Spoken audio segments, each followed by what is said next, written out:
Hey guys, Cade Wilcox here with Primitive. In today's video I want to talk about a competitive analysis and some of the things that you can consider in terms of why doing a competitive analysis is important and what you might put in a competitive analysis in terms of your own research. One of the benefits of a competitive analysis is it allows you to get a high level or a broader view of the digital landscape as it relates to your business and your competitors.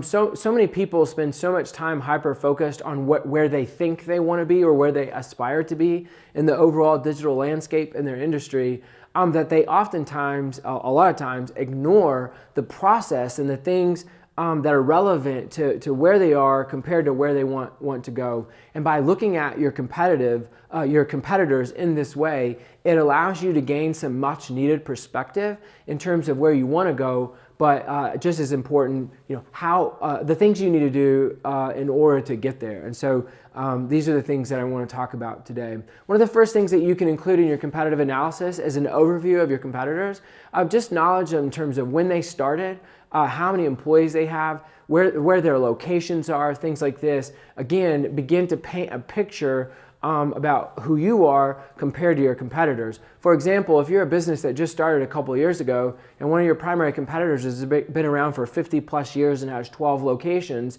and yet you're frustrated or you're trying to gain understanding as to why they have so much more reach or so many more customers or so much more impact, things like just a general overview of their company can again help you gain necessary perspective and help you learn patience as you build your own brand and you try to accomplish your own goals.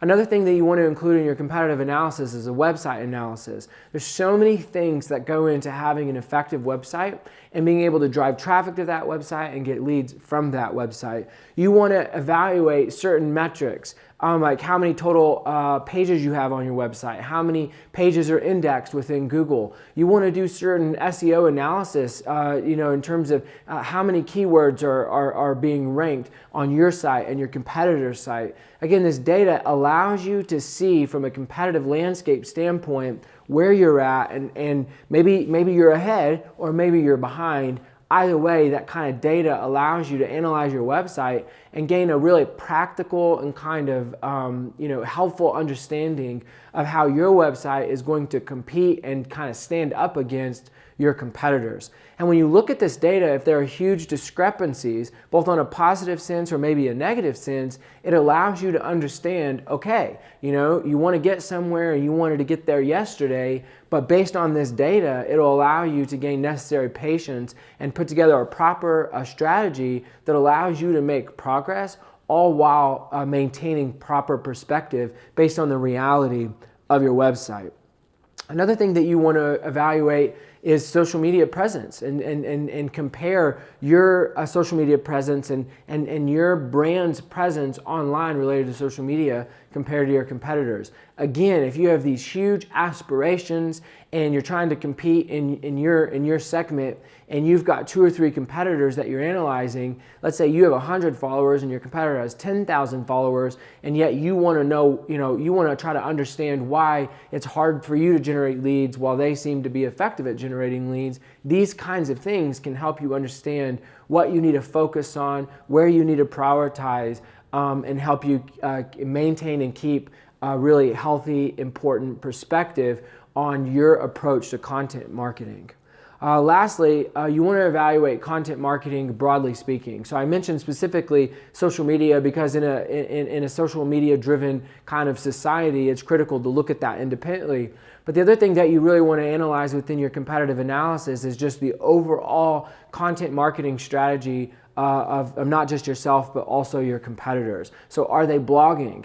If they are, how often are they blogging? Are they creating content offers? In other words, are they creating opportunities, or are they focused in terms of their content marketing strategy on things that would help generate leads? What's their email campaigns look like? Are they even doing email campaigns? Are they using marketing automation software? This one may sound strange to you, but one thing that you can ascertain if one of your competitors is using a marketing automation software is that if they're investing heavily in a software, you can also draw some correlations that they must then be investing in a content marketing strategy and committed to generating leads. Another thing you can look at is what is their video strategy. You can look at, do they have a digital ad strategy? All these things can help you understand where you as a business owner and for your business fit into the larger picture as it relates to your company and your competitors. And I would encourage you not to get consumed with what other people are doing, but to allow what other people are doing, specifically your competitors, allow that to shape how you approach putting together your strategy.